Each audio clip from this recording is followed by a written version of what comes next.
Okay,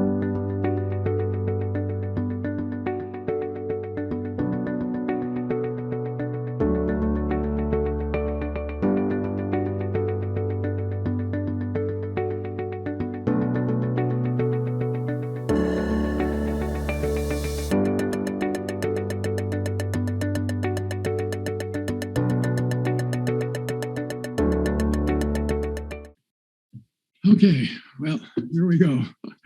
It's going to be packed 3 days. You've gotten a little taste of it already. But I'm going to speak about acts of imagination and the creation of the inner world. And I'd like to begin by speaking about the setting. Oops, whoa, there. The creation of Liber Novus, which I think of as a mystery play, begins on November 12th, 1913. The setting is Küsnacht, a small village on the lake, 8 kilometers south of Zurich, that bustling business center of Switzerland, a city of banks, captains of industry, 2 universities of international reputation, a grand opera house, and the famous Bergholzli Psychiatric Clinic. The spirit of the times, the Zeitgeist, rules supreme in the city, where it governs imperiously and proudly according to the highest standards of modern European culture. For the German-speaking Swiss, this Zeitgeist is inspired by the nation to the north, Deutschland, famed for its positivistic scientific methodologies, its philosophers, Kant, Schopenhauer, Hegel, Nietzsche, its classical music geniuses, lately Richard Wagner, and its skeptical and subversive attitude toward religious beliefs and experience, Goethe, Feuerbach, Marx. The bitter conflict between science and religion is at a boiling point in these times, a conflict that destroyed, as Jung witnessed, his pastor father's vocational life. The spirit of the times bears the name modernity.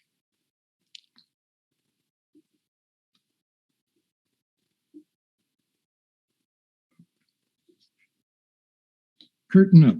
C.G. Jung, a 38-year-old alienist, as psychiatrists were then called, and until recently the designated crown prince of Freud's still fledgling psychoanalytic movement, is not satisfied by what he has found in psychiatry and Freud's psychoanalysis. Both are under the domination of the spirit of the times. Having given himself to this spirit quite thoroughly in the past decade, he now realizes something essential is lacking. At this moment in his life, he finds himself like Dante, lost in a dark wood, or like the ox herder of Zen Buddhist fame, who suddenly becomes aware that his beloved ox has gone missing. On this night in November, Jung sits down at his desk in his private study,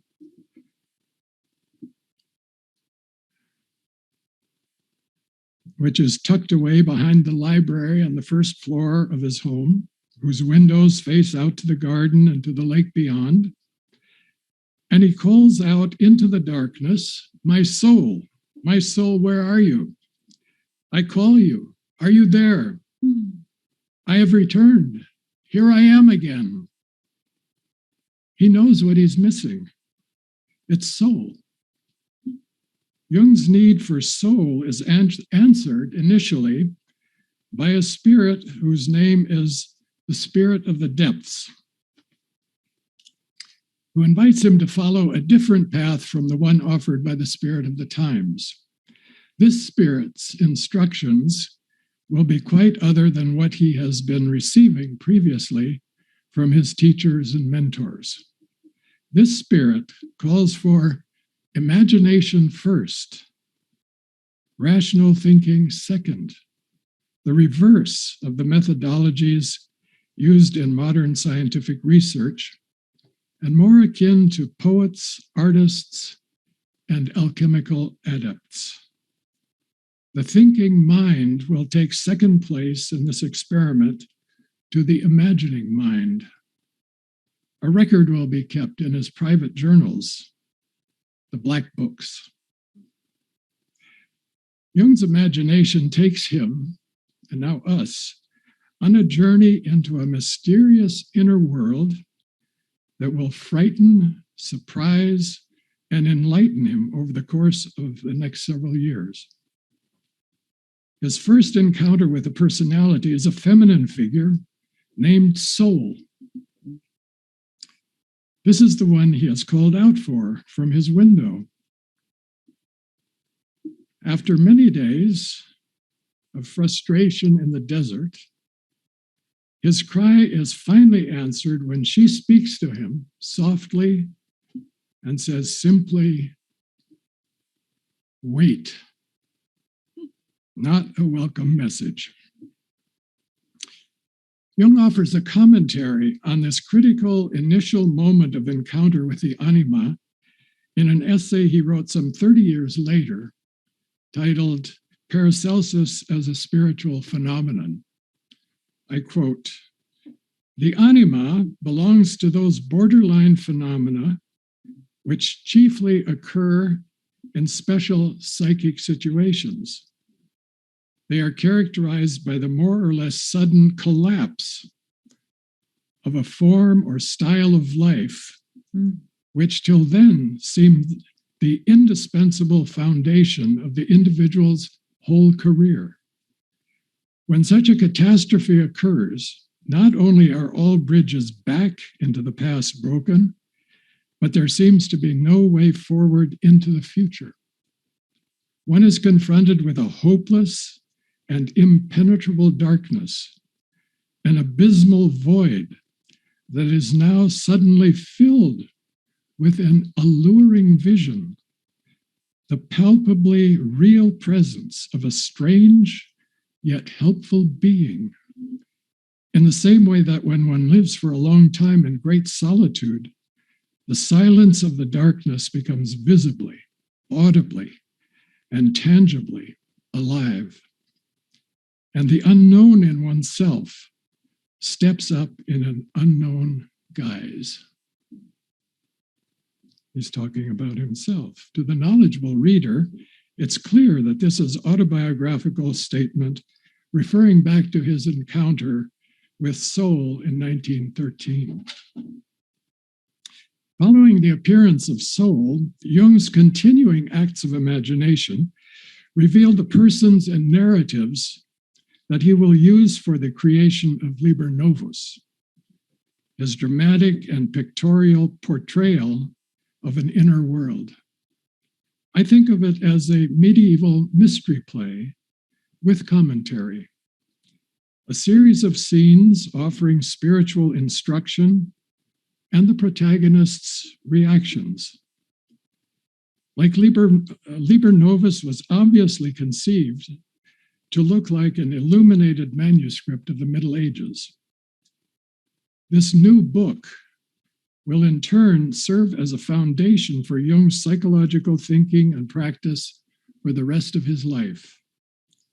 The spirit of the depths is Jung's guide, his Virgil, as he makes his way Dante-like through the opaque underworld that he will later call the collective unconscious. Now, this dialogue between imaginatio and cognitatio, imagination and cognition, constitutes this work's methodology, and it will continue later in Jung's work, both in theorizing and for clinical practice. He imagines, and then he thinks interpretively. This reversal of mental faculties amounted to a critique of Enlightenment and modern scientific thinking for Jung. But clearly, it did not mean the elimination of rational thinking. A bust of the emblematic savant of the French Enlightenment, Voltaire, remained prominently displayed on the tile stove in his library. But he was joined in the room by the works of the alchemists on the shelves to his left and the imaginal Philemon. Our times. Turning now to our present moment in history, a century later, from these first scenes in Liber Novus, we have to ask, in 2022, what is our spirit of the times? And do we, like Jung, need also to go in search of soul in our now postmodern age? We live in a world of incredible interconnectedness, yet without a spiritual center or a meaningful collective narrative that offers people guidance for their lives.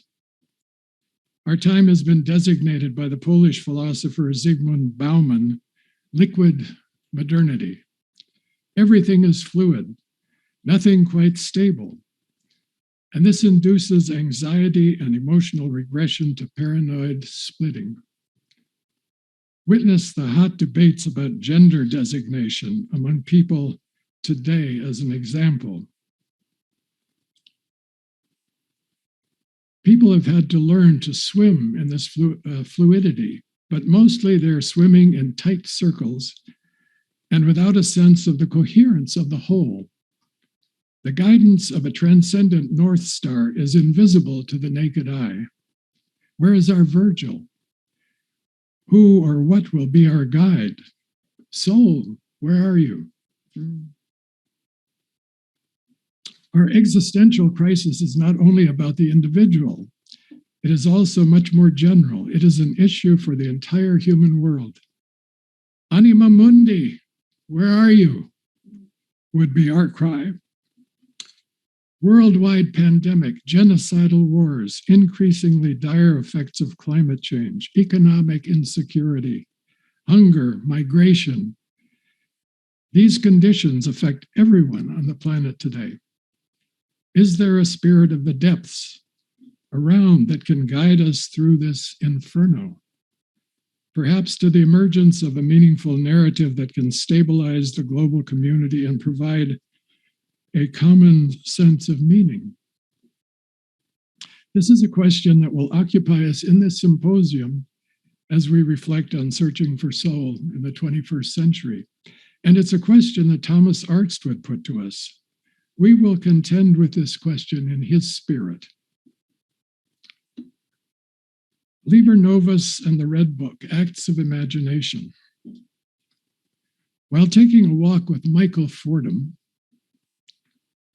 during a break at a conference at Ghost Ranch, New Mexico in August 1985, I was surprised when he stopped and musingly, as if almost to himself, said, "Do you know what was Jung's most important discovery?"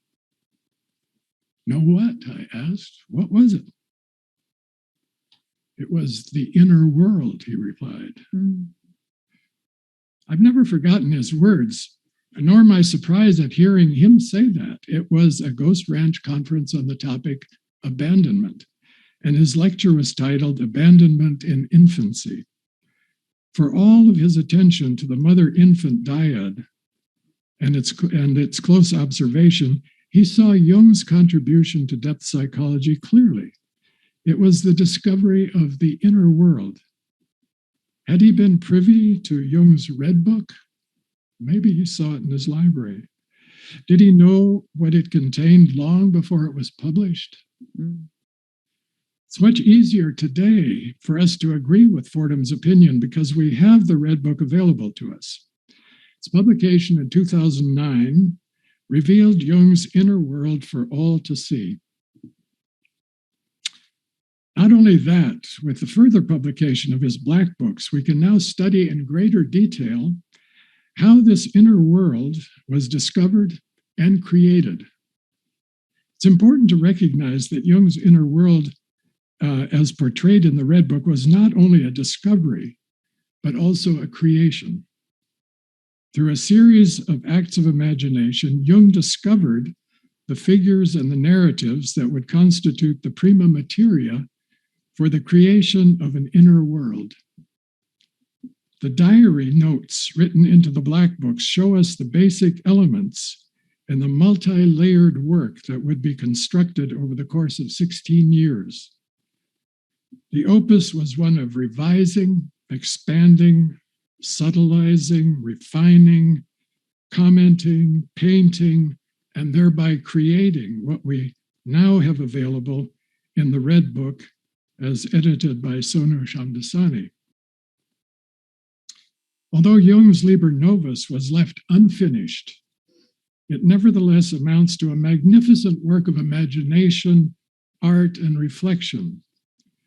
Like the mysterious lapis philosophorum of the alchemists, which reputedly had the uncanny ability to transmute into gold whatever metal it touched, this book has a powerful transformative effect on people who come into close contact with it. And this was certainly Thomas Art's confession, loud and clear. The quasi-magical aura around Liber Novus, which Jung kept carefully private in his lifetime, is due to its psychological source, a faculty that Jung, referencing an author of the Rosarium Philosophorum, calls true imagination. True imagination, as opposed to fantastic imagination, taps into the deepest levels of the archetypal psyche and instigates the creation of a symbolic world, a subtle body inner world. This creation is to be compared to the material creation of the stars and the planets that are the result of divine acts of imagination. When God imagines, the alchemists taught, the images may take form and become reality. When humans, who are beings created in the image of God, imago Dei, imagine truly, the images take psychic form as a symbolic inner world, which may or may not oscillate between psyche and matter, and thus constellate synchronistic events that combine psychic and material elements. We should note that the word magic is embedded in imagination, implying something mysterious and inexplicable about acts of true imagination. When Jung writes about this magical element, he's cautious and somewhat indirect, but he does suggest that the material objects that represent imagination, paintings, drawings, sculpture, and works like the Red Book, may have so-called magical effects on their surroundings by constellating synchronicity. He based this suggestion on his experiences, which he records in Liber Novus and Memories, Dreams, Reflections. For instance, in January 1916, after he began copying his narrative in calligraphic script into the big Red Book with blank pages that he had purchased for the purpose in Zurich, he was confronted with uncanny manifestations. The house was filled with spirits, he writes. His son had a peculiar dream, and his daughter saw a ghost in the room. It was a Sunday afternoon, and the doorbell of his residence in Küsnacht began ringing wildly, but no one was at the door. Then suddenly, a crowd of spirits of the dead arrived, loudly demanding answers to their questions. The result was septem sermones ad mortuis. This uncanny falling together of intensive work with his inner world and manifestations in his material environment took place in early 1916, Around the same time, he was sketching the outline for Systema Mundatotius in his first and arguably most significant mandala in his black books. I cite the ringing of the doorbell as a kind of strange happening when a powerful unconscious content, namely the spirits of the dead, is about to emerge, and in conjunction with the creation of that symbol of the self, the Systema Mundatotius.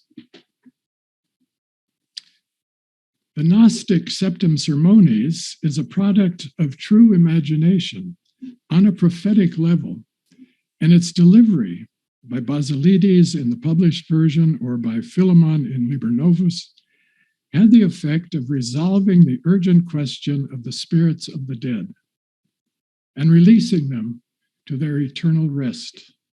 The whole incident, as Jung describes it in Memories, Dreams, Reflections, is magical. And so it must also have struck him when it took place in early 1916. Magic is something Jung learns about from Philemon, as depicted in a comically dizzy-making scene at the end of Liber Secundus in the chapter titled The Magician. To Jung's entreaty for Philemon to teach him how to do magic, Philemon responds reluctantly by giving him some mind-bending instructions, which confuse Jung.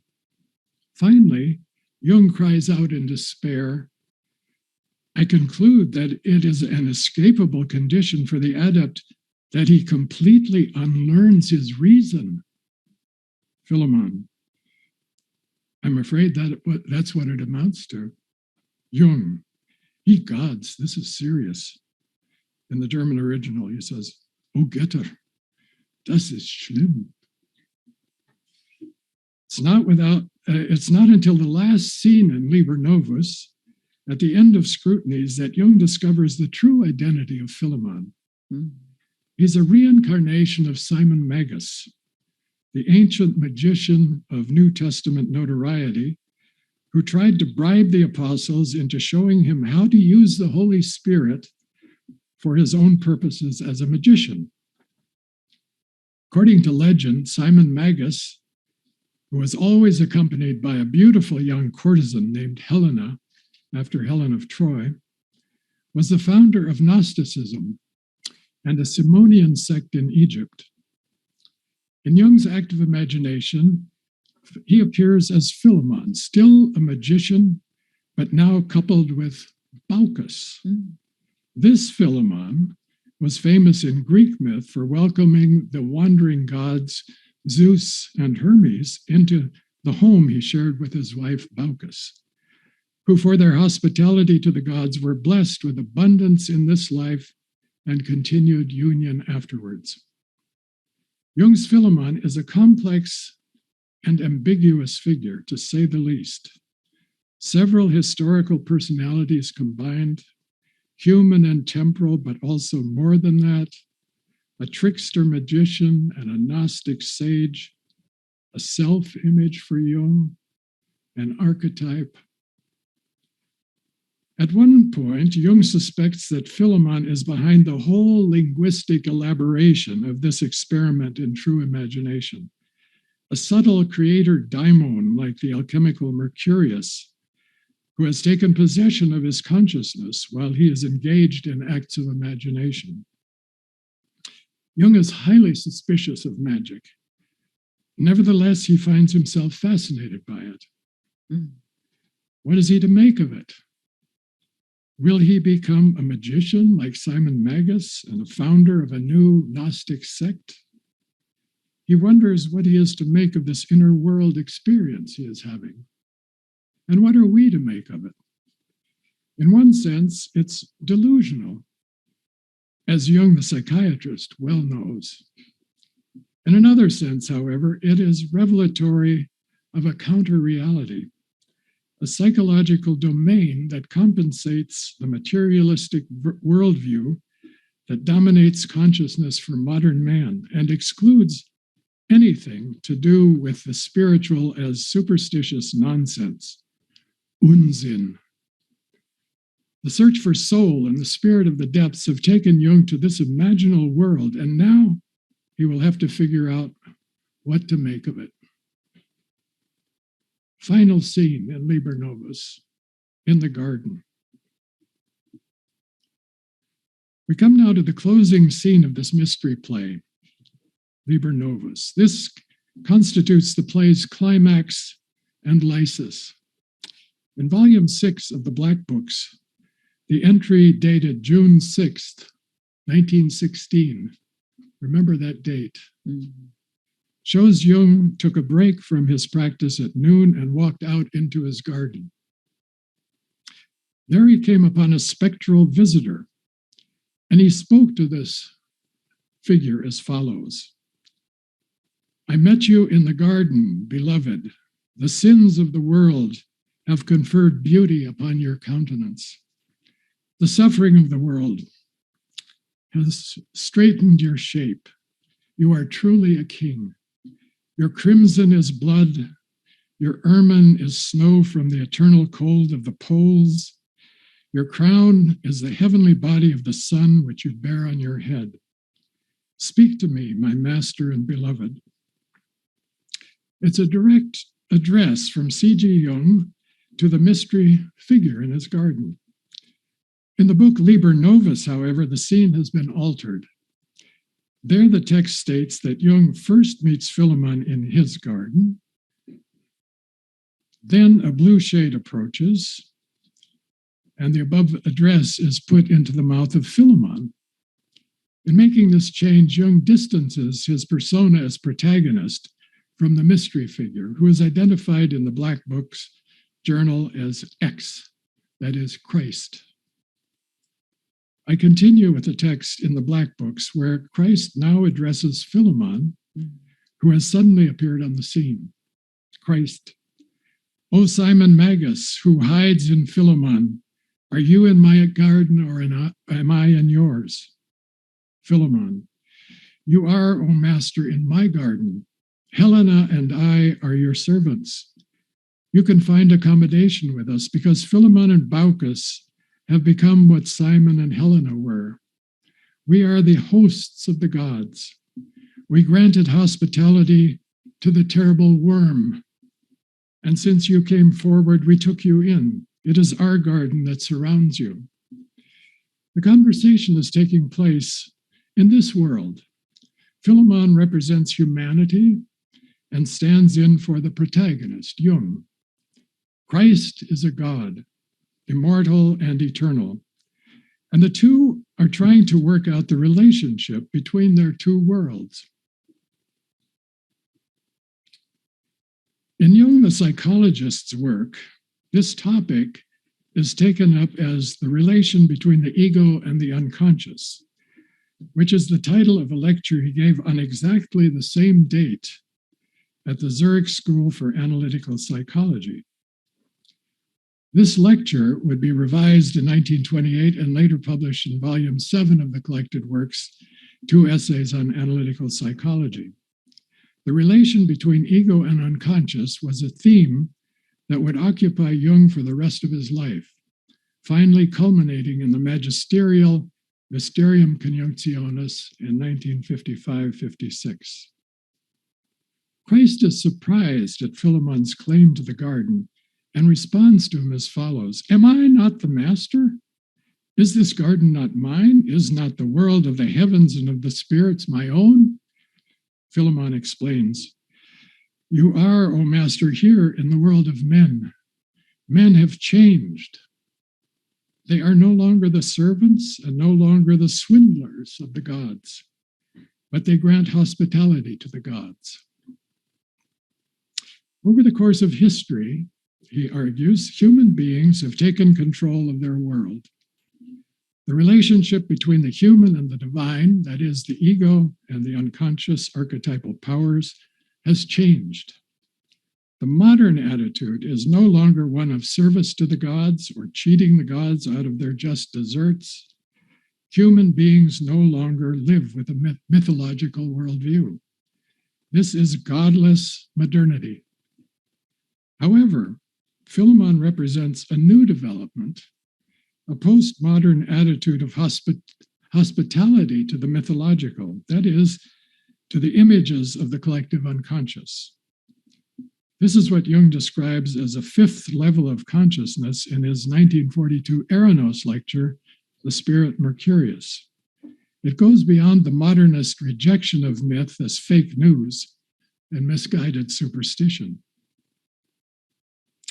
Philemon continues his explanation. He says, "Your brother came before you, O master, the terrible worm whom you dismissed when he gave you clever counsel in the desert with a tempting voice. You took the counsel but dismissed the worm. He found a place with us."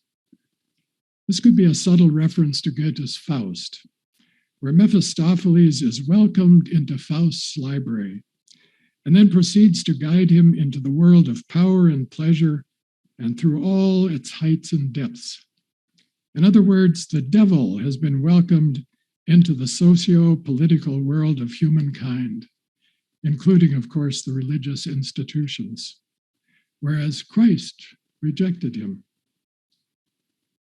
Philemon continues, "But where he is, that is the worm, you will be also, since he is your immortal brother. When I was Simon, I sought to escape him with a ploy of magic, and thus I escaped you. Now that I gave the worm a place in my garden, you come to me." Now, this statement of the brotherhood of Christ and Satan would become a signature feature of Jung's concept of the self as a unio oppositorum, a paradoxical union of good and evil. You can't have one without the other in Jung's view. The implication for psychology is that entering into a relationship with the unconscious will necessarily bring both sides of the self into play. It's a cautionary note for analysts to keep in mind when working with the unconscious. However, as this text also expresses, when shadow is welcomed, the opposite will also be called. They are the closest of kin. In the conversation, Christ admits the truth of Philemon's observation, but then asks, "Even so, do you know what I bring you?" To which Philemon replies, "This I know not. I know only one thing, that whoever hosts the worm also needs his brother. What do you bring me, my beautiful guest? The worm brought me ugliness. Do you bring me beauty?" Philemon is thinking antithetically. If the worm brings ugliness, Christ must be bringing its opposite, beauty. But Christ surprises him when he replies, "I bring you the beauty of suffering. That is what is needed by whoever hosts the worm." It's an astonishing answer to the problem of evil, and one that many people will find unsatisfactory and even distasteful. It certainly does not correspond to the Buddhist goal of liberation from all suffering. It does correspond, however, to Jung's view, as often restated in his correspondence and writings, that evil cannot be deleted by religious practice, meditation, dogmatic formulas, or wishful thinking. It is woven into the fabric of human life, a factor that is unavoidable and ineradicable. The worm is here to stay. And the God, who is the Father of both Christ and Satan, therefore the author of good and evil, is beyond our understanding. This dialogue in the garden took place, as I noted earlier, on June 6, 1916. When I looked at that date the first time, a bell rang in my mind. Jung died on June 6, 1961, the same date except with two numbers reversed, the 1 and the 6. Both dates fell on a Tuesday. The one spells the conclusion of Liber Novus, the other the conclusion of Jung's life. Jung died in his home in Küsnacht, in a room near his library and private study and overlooking the garden, where the conversation between Philemon and Christ had taken place 45 years earlier to the day. It's a strange coincidence. It's a piece of the magic that surrounds Liber Novus and Jung's Red Book. The mystery play extended paintings in the Red Book and a dream. As we know, this is not the end of the story of Jung's search for a personal myth. That would not be complete for another dozen years or so when Jung had his famous Liverpool dream. In the meantime, there was much further work on the Red Book, which we see in the astonishing paintings inscribed there. His dream of the light in the darkness in the center of a fountain at an intersection in Liverpool, 1928, is precognitively represented in the painting titled A Window Opening onto Eternity. It's a painting Jung dedicated to his recently deceased friend, Hermann Sigg. According to his reflections in a seminar in 1932, however, this painting represents the message in the Liverpool dream, even though it actually preceded the dream. Another bit of magic in the Red Book. The final painting, but one, in Jung's Red Book is often associated with a synchronicity, Jung tells the story in Memories, Dreams, Reflections. When he painted this in his Red Book, he saw that it had a peculiarly Chinese character. At that moment, he received Richard Wilhelm's translation of the Chinese alchemy text, The Secret of the Golden Flower, with a request that he write a commentary on it. This meaningful coincidence set Jung off on a completely different path in his journey, namely the investigation of Western alchemy as a symbolic of the individuation process. This turn would occupy him for the rest of his life and lead to the culminating work Mysterium Conjunctionis. Again, a work of pure imagination, true imagination, in the Red Book was accompanied by a transformative synchronistic event. Does this suggest that acts of true imagination can have an influence on history? Does the work with symbols using imaginatio constellate not only personal psychological meaning by making the unconscious conscious, but actually move the levers of historical developments in ways that we cannot foresee, but continually observe in retrospect? Sounds a bit like magic. In Mysterium Conjunctionis, Jung writes about a stage of individuation that links the individual to unus mundus, one world. This would be a way of thinking about the relation of a person's private individuation journey to the course of history. They are mutually interactive.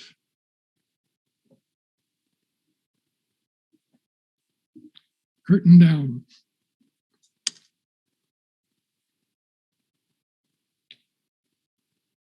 Thomas Arts, for whom this symposium is also a posthumous tribute, was a man of big ideas. From private conversations with him, I gathered that he was looking for the birth of a new axial age. To use the phrase coined by Karl Jaspers, for the age that saw the appearance of Buddha, Socrates, Plato, Lao Tzu, and the biblical prophets, and led to the transformation of human cultures worldwide, called the axial age. In our time, it would lead to the birth of a new collective narrative in Weltanschauung that would move consciousness to another level, perhaps to include, importantly, the fifth dimension within the constructs of modernity and postmodernity, thereby transforming the whole. Thomas Arts saw the Red Book as a pivot point in this transition, and he considered its publication in 2009 synchronistic, coming as it did at the inflection point in human history that we are witnessing dramatically today.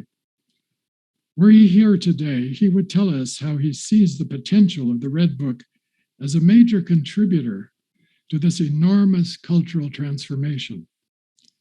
I cannot speak for him, but only suggest the scope of his vision.